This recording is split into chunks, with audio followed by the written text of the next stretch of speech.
Maana ya kuwa simple katika maisha ni kutosheka na kile kinachokutosha.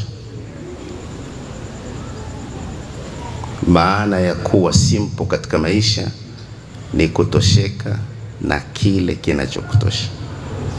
Moja ya matatizo makubwa leo yanayotuondolea furaha katika maisha ni vile ulivyo, uwezo wako, ni vile alivyo mke wako kwa sura yake na maumbile yake, ikawa kuna kujifananisha na watu wengine. Ukiwa ni mwingi wa kujifananisha na watu wengine, hauwezi ukawa simple katika maisha yako. Kuishi simple katika maisha ni kuwa mkweli na muwazi katika mazungumzo yako, lakini katika maamiliano yako. Leo hii ndugu zanguni, uwazi katika maisha ya ndoa haupo, na kutokuwa wawazi katika maisha ya ndoa kumeleta matatizo makubwa na makubwa sana. Ni katika hali ya kawaida leo mke kumfanyia khiana mume au mume kumfanyia khiana mke. Na khiana kubwa inayofanywa leo si mke kwenda kulala na mwanaume mwingine, wala mume kwenda kulala na mwanamke mwingine. Khiana kubwa inayofanyika leo ni yule mke kuchati katika njia ya kuliwazana na ya kihisia na mwanaume kando. Ni kule mume kuchati na mwanamke kando kwa namna ya kuliwazana na hisia. Khiana hii imejaa na kushamiri katika maisha ya ndoa. Na hata wanapoambiwa wanandoa, bana, kina mama kuchati na wanaume kando ni kitu haramu, huwa wanashangaa. Al-khiyana al-atifiyya, kile unachopaswa kumueleza mume, vile unavyotakiwa kumliwaza mume, vile unavyotakiwa kumpa maneno malaini mume, huku anapewa mwanamume kando na mume wa ndoa. Hii ni khiana ya hisia ambayo ni haramu na imejaa katika maisha ya leo. Kwa hivyo kuishi simple ni kutosheka na vile ulivyokuwa navyo na kuto kuwaangalia au kutizama vile walivyokuwa navyo wengine. Katika makosa makubwa leo hii yanayofanywa na watu ni kudhania au kubeba mtizamo kwamba maisha ya ndoa yanaweza yakakupa kila kitu. Si kweli. Maisha ya ndoa hayawezi yakakupa kila kitu, kwamba nyie mkaishi ni kama peponi kule na mahurul ain. Nyinyi mkaishi hakuna kukwaruzana, hakuna matatizo, hakuna kununiana. Bwana Ahmad Mbwana inatakiwa ufahamu kwamba kununa ni sehemu ya maumbile ya mwanamke. Kudekadeka ni sehemu ya maumbile ya mwanamke. Lakini kubadilika kwa saikolojia ya mwanamke ni sehemu ya maumbile yake. Hata kile kinachowajia kila mwisho wa mwezi au mwezi mara kadhaa kinabadilisha saikolojia yake. Kwa hivyo kuwa na furaha katika ndoa haimaanishi kutokuwepo na matatizo. Muhimu ni kufahamu vipi utayatibu matatizo. Hili ni muhimu sana. Lakini Mtume sallallahu alayhi wa alihi wasallam anasema ad-dinul muamala, kwamba dini yote ni kuishi vizuri na watu. Lakini kwenye hadithi mashuhuri kwamba nusu ya dini ni kuoa, Kwa ukiangalia kwa haraka haraka utakuta muda mwingi anautumia mume, anautumia na mke wake. Nadhania hatujawahi kukalkuleti hili, watu tusaidiane kwamba mwanaume aliyooa na mwanamke aliolewa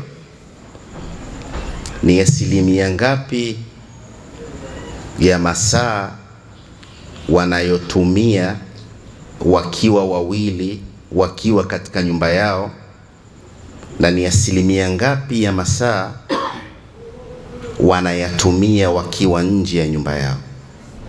Jibu la haraka haraka, muda mwingi unaotumiwa na wanandoa unatumiwa wakiwa wawili, na ndio maana utaona yale yote yanayotakiwa mtu wayafanye kwa watu ana nafasi ya kuyafanya ndani ya ndoa yake. Ad-dinul muamala, kucheka vizuri na watu, una nafasi ya kucheka vizuri na mke. Al-kalimatu at-tayyibatu sadaqa, kuzungumza vizuri na watu. Mume una nafasi ya kuzungumza vizuri na mke wako, mke ana nafasi ya kuzungumza vizuri na mume wake. Liyabluwakum ayyukum ahsanu amala, mume ni mtihani kwa mke, lakini mke vile vile ni mtihani kwa mume. Kwa hivyo liyabluwakum ayyukum ahsanu amala, pale atakaponuna mke, je, utataamal vipi na kununa kwa mke wako? Utamchukua, utakaa naye karibu, utambembeleza, utamuuliza kilichomfanya anune? Au mume utareact ukanuna mara mbili? Ukinuna mara mbili umeshajiondolea kule ar-rijalu qawwamuna ala an-nisa. Mwanaume ngangari haendeshwi na mihemko ya mke wake, wala hamlipizii mke wake. Kwa hivyo liyabluwakum ayyukum ahsanu amala. Lakini ndugu zanguni, mara nyingine tubadilishe mitizamo yetu ya kuitizama ndoa. Siku moja nilikuwa nasema kwamba nilisoma kahadithi kazuri, kanasema hivi: idha nadhara ar-rajulu ila imraati, ikiwa mume atamtizama mke wake kwa jicho la huruma na mke akamtizama mume wake kwa jicho la huruma, kisha mume akanyoosha mikono yake kumuelekea mke wake, kisha na mke akanyoosha mikono yake kwa mume wake, maana yake watashikana mikono. Mume amemwangalia mke kwa jicho la huruma, mke amemwangalia mume kwa jicho la huruma. Nadhara Allahu ilayhima, Mungu atawatizama wawili wao kwa jicho la rehma. Na wakishikana mikono yao, mume akanyoosha mikono yake na mke akanyoosha mikono yake, wakashikana, tasaqatat dhunubuhuma min baini asabi'ihima, madhambi yao yataporomoka kupitia viganja vyao vya mikono. Kwa hiyo kumbe kuna ndoa inaondosha madhambi. Ndoa ni sababu ya kufutiwa madhambi, na ndo maana tunawahusia vijana kwamba wasiogope kuoa, kwa sababu kuoa ni kufungua mlango katika milango mipana kabisa ya riziki. Watu wengi hawajakuwa na magari kabla ya kuoa. Wengi wetu hatujakuwa na nyumba kabla ya kuoa. Wengi wetu hatujakuwa na pesa nyingi kabla ya kuoa. Magari watu wamenunua baada ya kuoa, nyumba wamejenga baada ya kuoa.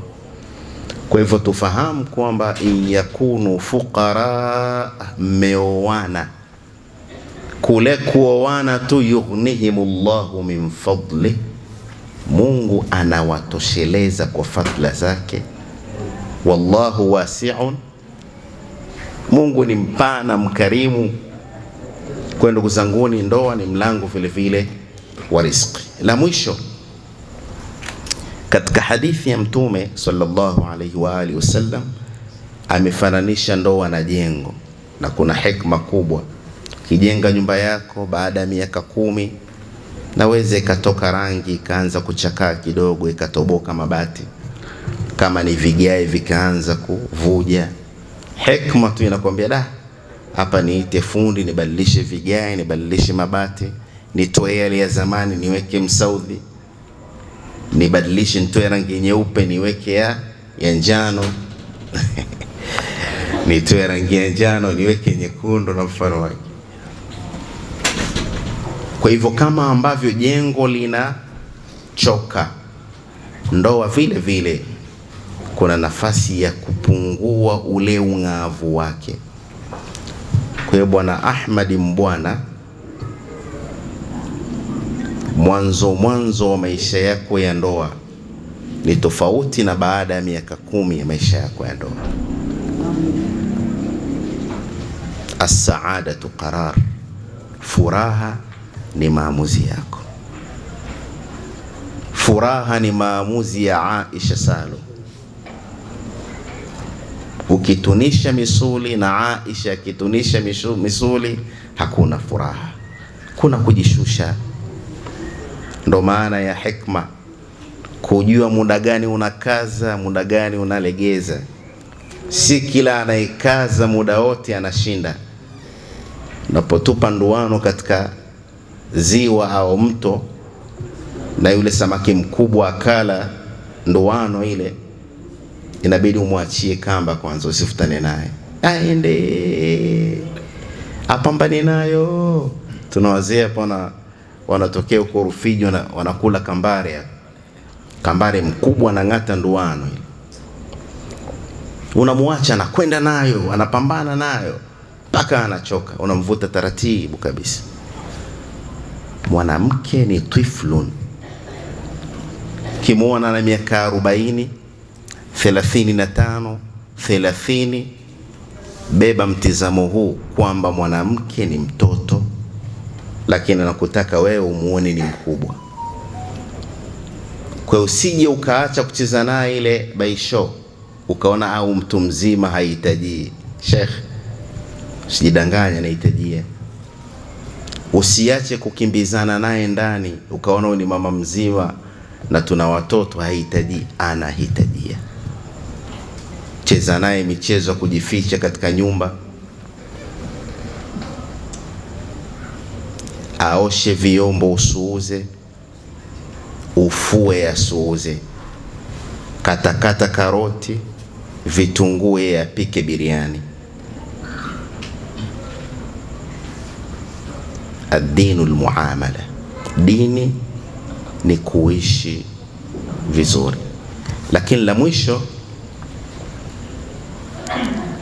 mwisho ambalo vile vile ni muhimu sana, kuna kuchokana katika maisha ya ndoa, na hali ya kuchokana ni ya kawaida kabisa.